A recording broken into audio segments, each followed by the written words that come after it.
My sister-in-law can be extremely irritating, and I'm the kind of person who'd rather keep her mouth shut and argue with a broken magpie. So when my sister-in-law came over to my house with her kid daughter, she let them roam free and do whatever they wanted. I asked her to make them stop only once, to which she replied that she has a not saying no policy. After hearing such insolent and ridiculous things, I decided there's no point in trying to make her see why. At times, no is exactly what you need to say. I let her kid create a ruckus, and oh boy, by the time they were leaving, I was within an inch of becoming a violent person.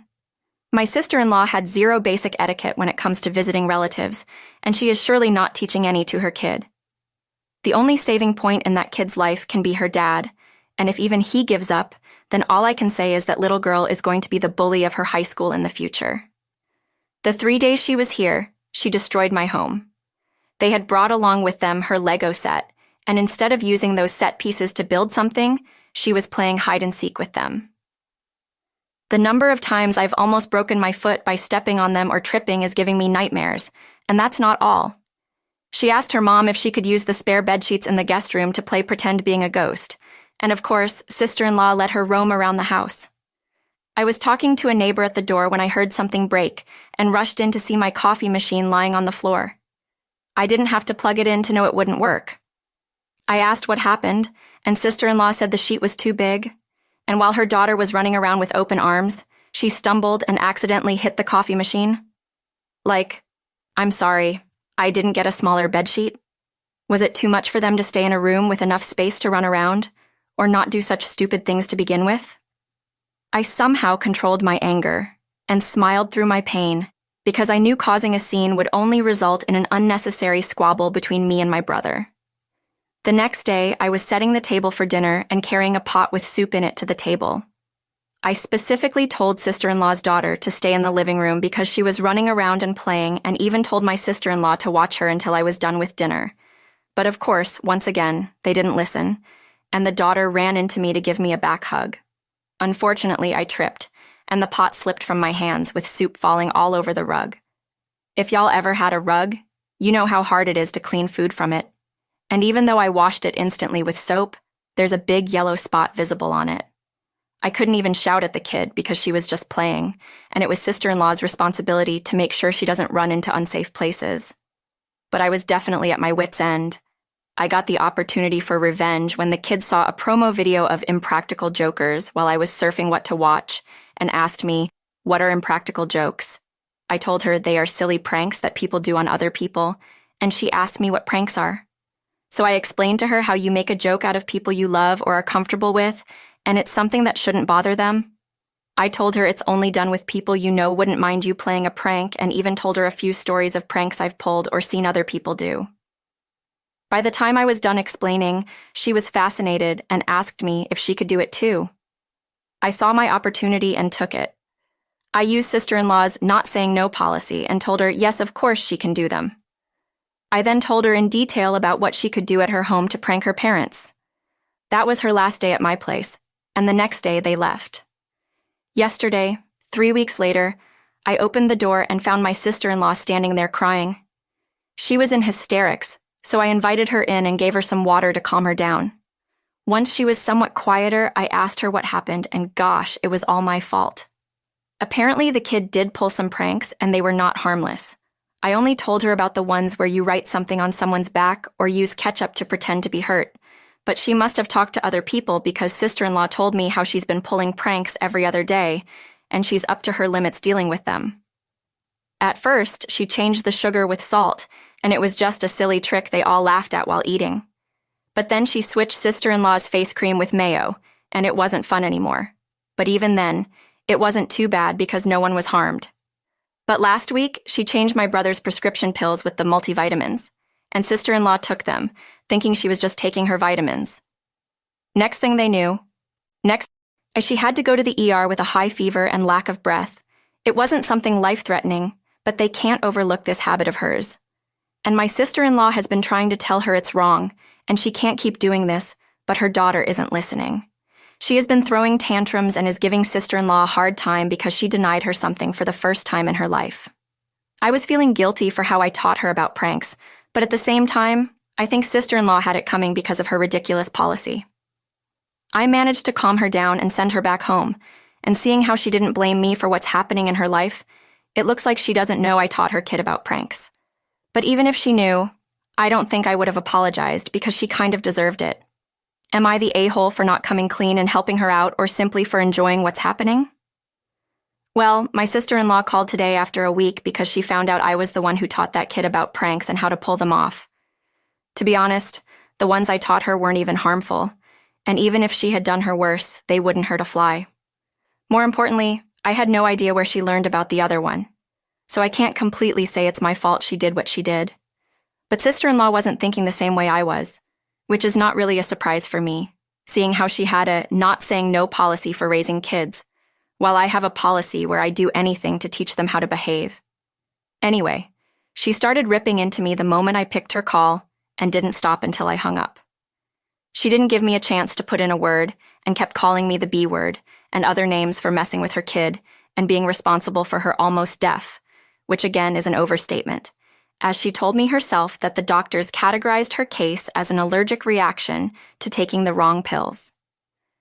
Anyway, I hung up and turned my phone off so she wouldn't bother me for a while.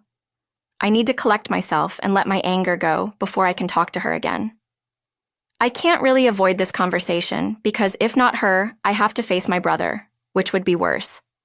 It's been a while since I updated, and that's because the last time I tried talking to my sister-in-law, she absolutely refused to listen to a word of reason I said, and kept on asking me to apologize to her.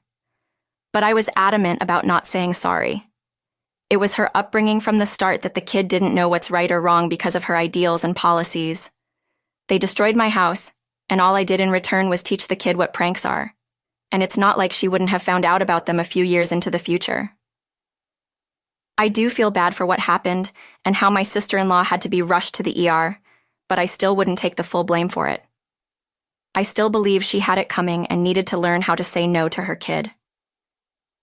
So my sister-in-law told my brother about everything that happened, and he called me to ask me to apologize to his wife.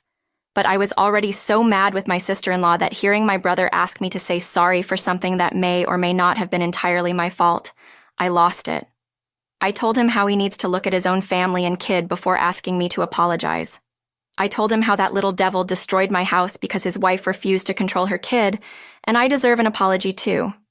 I still have the stain on my rug which refuses to come out, and I'm pretty sure I'll end up throwing it away. Well, my brother is just as hot-blooded as me, so we ended up arguing, and now none of us are talking. I met my brother today at my parents' house after 7 months of no contact. It was for Thanksgiving, and we were all invited. Our parents didn't know about us fighting, and a Thanksgiving dinner at our parents' house is uncommon, so I didn't think they'd invite my brother too, but they did, and I only found out when I met them there. I guess it was a good thing that we had months of space because we were all calm and collected now and were able to maintain some kind of peace because of our parents forcing us together. We did end up talking to each other, and by the end of the night, both my brother and I apologized to each other for our behavior. But his wife is still mad at me, and I told my brother in clear terms how I wouldn't apologize because it's not my fault what the kid did. And he said that he understands the blame lies with all of us. He also told me how lately he's taking a bigger part in his daughter's upbringing, and has even succeeded in making her understand how she can't get everything she wants. He told me I should come by the house sometime and see for myself the change, but I think I'm going to pass on it. I doubt very much that my sister-in-law would like me there. NTA, not the a-hole. Your sister-in-law's policy is stupid. What you told the kid is something that she would have found out about eventually. NTA. It's not your job to teach the kid what is good or bad. It's the parent's job. And sister-in-law is an a-hole for not saying no to the kid. The only thing that little girl is learning is how to be a bully, and Princess is going to have a hard time adjusting to this world. My housemate John, 22 male, and I, 24 female, met online last year when we were both looking for an apartment. At first, things were great. Our lifestyles are compatible, and we became friends. But then John became very controlling. For example, he got annoyed with the phone case I used because it wasn't good enough. He bothered me to change it for months until I gave in because he bought me a new one that he liked more. He also would be annoyed if I didn't follow his advice, even if I hadn't asked for it in the first place. This behavior worsened until a pattern emerged. John would lose his temper over something minor and yell at me. Then he would cry and apologize. Then months would go by, and it would repeat. I'm so anxious because I'm always walking on eggshells around him. The smallest things make him upset, like opening my bedroom window while he cooked something in the kitchen. John took this as an insult to his cooking somehow. This all became too much for me, and I told John that I'm moving out. My name isn't on the lease, only John's, so I can leave without consequence. He begged me to reconsider and said that he cannot pay rent on his own. He cried and said that he felt like I didn't value our friendship, and that was why he was so unstable recently. Reluctantly, I agreed to stay for a few more months, but nothing changed. Last week, I approached John again and explained that I am so uncomfortable living here that it is affecting my mental health and making me depressed. I am anxious always now. John got very upset and accused me of ruining things by being depressed. He called me stupid for not seeking help for some personal problems I confided in him a long time ago. I finally had enough and told him that I am moving out, and I no longer care about his ability to pay the rent on his own, and I also no longer want his friendship. I left the house to calm down. When I came back, John was gone. He had left the door unlocked, so I locked it and went to sleep. Well, I woke up later that night to John loudly pounding on the sliding glass patio door next to my bedroom and shouting about me locking him out on purpose. He had climbed the patio about 20 feet off the ground in a rage. Apparently, he hadn't taken his house key when he left earlier, and he was convinced that I locked him out on purpose to mess with him. Instead of calling my phone or ringing a loud doorbell, he decided to climb the patio and bang on the glass door to wake me up. That incident upset me, and I moved out the next morning. Now John is texting me a lot to move back in for one more month while he finds another housemate. I feel bad for him that he cannot pay the rent on his zone and will likely be in trouble with the landlord as a result. But I never want to speak to him again, never mind live with him. Aita, am I the a-hole for moving out and leaving an ex-friend in a bad financial situation? Thanks. NTA. I don't care what John's deal or diagnosis is. The fact he climbed 20 feet off the ground to get to you from the patio instead of calling or ringing the doorbell is absolutely wild. Do not go back. Do not continue speaking to John. Keep your new location whereabouts private. Oh, and change your phone case back to whatever you had before. NTA. Jones sounds completely unhinged and clearly has some issues he needs to work through. You're lucky that you're not on the lease, but on his end, if he couldn't afford it on his own, he should have insisted that you signed it too. This part is kind of his fault. You've done the right thing by leaving that awful environment. Pass go, collect $200, never look back. John was never your friend. He's just a thankfully now ex-housemate you met online who developed some weird, misplaced obsession with you. For context, I'm currently 16, female. Dad moved to a different city for work when I was 7. At the time, I was living in my paternal grandmother's house with her, my mother who worked, and a full-time maid for me because my grandmother was clear about not wanting to attend to a kid all the time. Between the ages of 7 to 9, my grandmother would regularly abuse me, verbally, for being a girl. She had wanted a grandson. She told me she hated my existence, that she wanted me to die, etc., etc. I can fight it. My mother, who confronted my grandmother, who denied it, and so it continued for 2 years. When I was 9, Mom and I shifted to the city Dad was living in, and my grandmother continued to live in our hometown. Not bringing her along was also my mom's way of removing me from that situation. I wasn't close to my dad to begin with, so I told him once, very briefly, about the things my grandmother had said, and he straight up called me a liar and refused to hear more about it. Years passed. I maintained my distance from my grandmother when she visited and rarely interacted with her. As my confidence grew, I was upfront with her about why I didn't want to be close to her whenever she'd complain about me not calling her or whatever. I've never grown to see my dad as a confidant, and we share a somewhat awkward relationship. This year she was diagnosed with cancer, but my dad decided not to disclose the diagnosis to her or treat her since nothing could be done. He had her put on sedatives to the point where she was in a vegetative state, and she died a month later. At her funeral, I actively tried to think of any good memory I shared with her, but I drew a complete blank, so I was very visibly not crying. My dad, on the other hand, was bawling into the shoulders of colleagues he'd invited. It's been 3 months since then. He's been telling everyone about what a warrior she was right to the end, and a bunch of crap that isn't remotely true since she was never a brave woman, and she died not even knowing what she was in the hospital for, because she just blindly trusted my dad to save her. I've been saying nothing out of respect since he lost his mother, but the constant lying and tears that appear only when there's an audience present have been getting on my nerves. A few days ago, he randomly blew up at me for not crying at her funeral and went on about what people must have thought. It's safe to say I lost it at that point. We had a long, loud screaming match in which I told him how the things she'd done had impacted me and my self-confidence, how he hadn't done to protect me, and how he was lying about her to everyone so blatantly now. He very mockingly apologized for her behavior, and we haven't spoken since. Mom is of the opinion that I did the right thing by being honest, but I probably could have chosen a better time. Ada, NTA.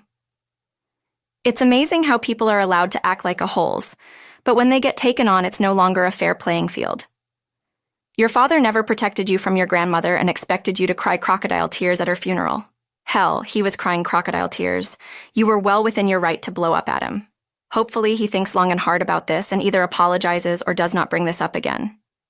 NTA. She was abusive to you, and you have every right to tell your story. You don't owe her or your dad silence on the subject.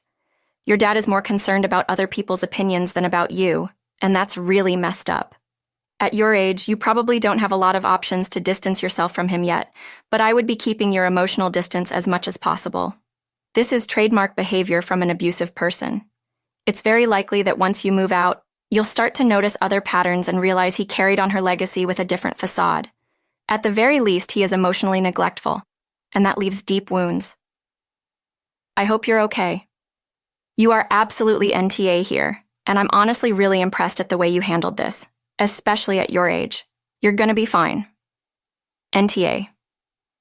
If he's only crying when in front of people and making a big show of it, then he probably didn't care as much as he wants everybody to think. Also, getting mad at you for not crying at the funeral of someone who told you they wanted you dead, that's some clown-ass behavior right there. Dad sounds like he needs therapy and to step up as an actual dad.